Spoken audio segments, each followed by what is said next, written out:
জয় যিশু।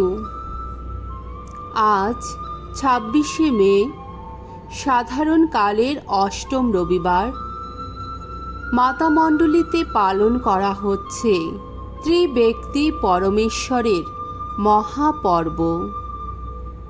প্রথম পাঠ, দ্বিতীয় বিবরণ, ৪ অধ্যায়, ৩২ থেকে ৩৪ পদ, ৩৯ থেকে ৪০ পদ। আমাদের ঈশ্বরই একমাত্র ঈশ্বর। ঈশ্বর যখন পৃথিবীর বুকে মানুষকে সৃষ্টি করেছিলেন, তখন থেকে যত যুগ কেটে গেছে, তোমাদের পূর্ববর্তী সেই প্রাচীন যুগগুলিকে তোমরা এই প্রশ্ন করো, এর মতো মহান কিছু কি আকাশের এক প্রান্ত থেকে অপর প্রান্ত পর্যন্ত কোথাও কখনো ঘটেছে? এমন কাহিনী কি শোনা গিয়েছে কোনো দিন?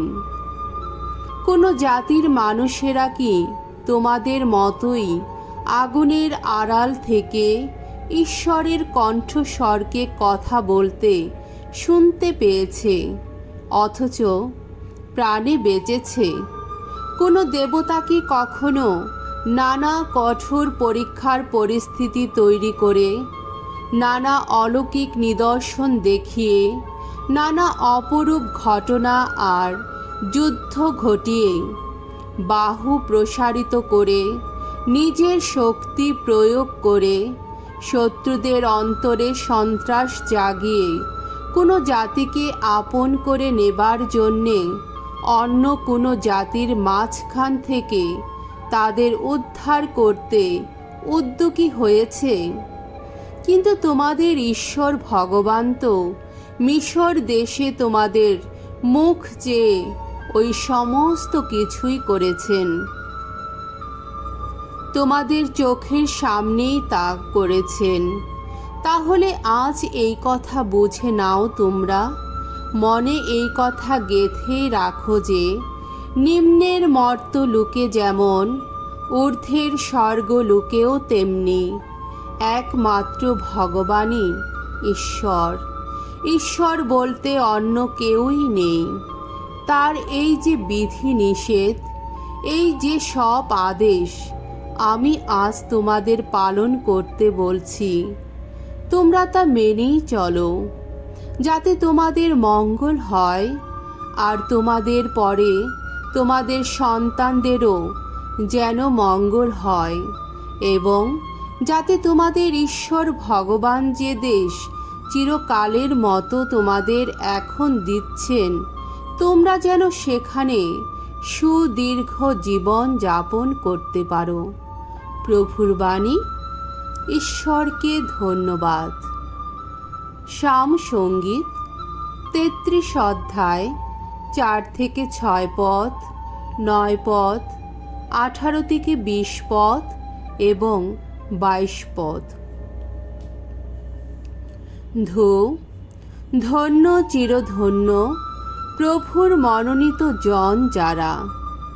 ন্যায় নির্ভর ভগবানের বাণী, সমস্ত কাজে সত্যনিষ্ঠ তিনি। ধার্মিকতা ও ন্যায় নীতিতে পরম প্রীত তিনি। ভগবানের ভালোবাসায় জগৎ উচ্ছ্বলিত। ভগবানের বাণী শক্তিতেই সৃজিত হলো আকাশ। এক নিঃশ্বাসে ফুটালেন তিনি আকাশের যত তারা। সেদিন তিনি কথা বললেন, তখনই সৃষ্টি হলো। সেদিন তিনি আদেশ দিলেন, দেখা দিল সব কিছু। ভগবানের দৃষ্টি কিন্তু নিয়ত তাদেরই প্রতি।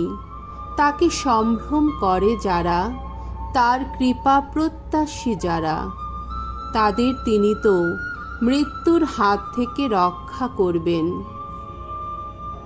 তাদের প্রাণ বাঁচাবেন দুর্ভিক্ষের দিনে। ভগবানেরই পথ চেয়ে আহা জাগ্রত আজ আমাদের অন্তর। তিনি আমাদের সাহায্যদাতা, রক্ষা ফলক তিনি। ওগো ভগবান, আমরা যেমন তোমাতে রেখেছি আশা, তেমনি তোমার কৃপাও আমাদের ঘিরে রাখুন। দ্বিতীয় পাঠ, রোমীয়দের কাছে প্রেরিত পলের পত্র, 8 অধ্যায় 14 থেকে 17 পদ। পবিত্র আত্মার প্রভাবে আমরা পরম পিতার সন্তান হয়ে উঠি।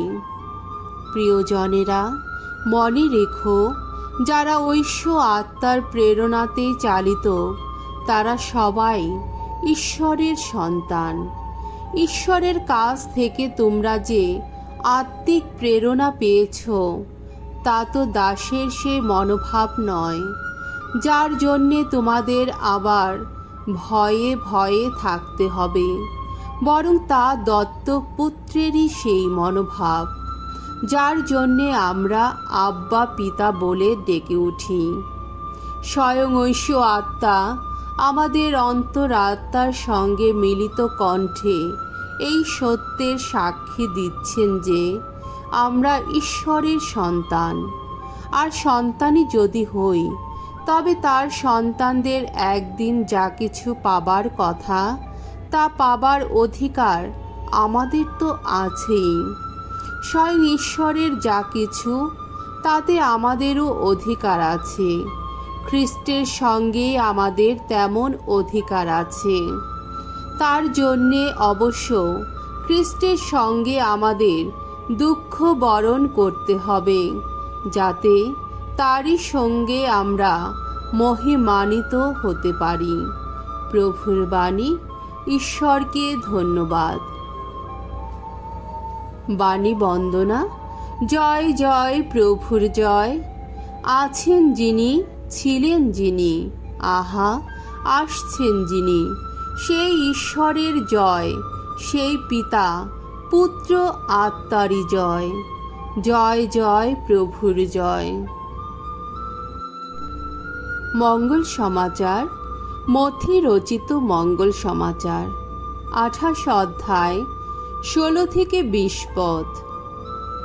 সকল জাতির মানুষকে তোমরা পিতা পুত্র ও পবিত্র আত্মার নামে দীক্ষা স্নাত করো।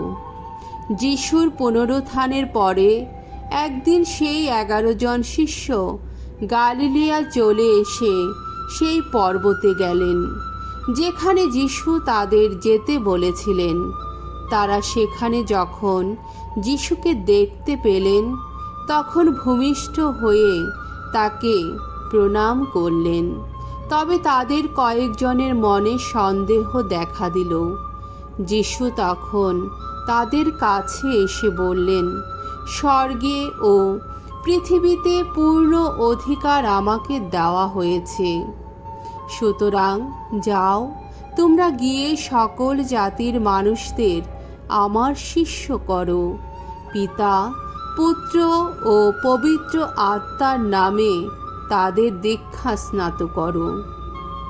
তোমাদের যা কিছু আদেশ দিয়েছি তাদের তা পালন করতে শেখাও। আর জেনে রাখো, জগতের সেই অন্তিম কাল পর্যন্ত আমি সর্বদাই তোমাদের সঙ্গে আছি। প্রভুর মঙ্গলময় বাণী। খ্রিস্ট প্রভু তোমার প্রশংসা হোক।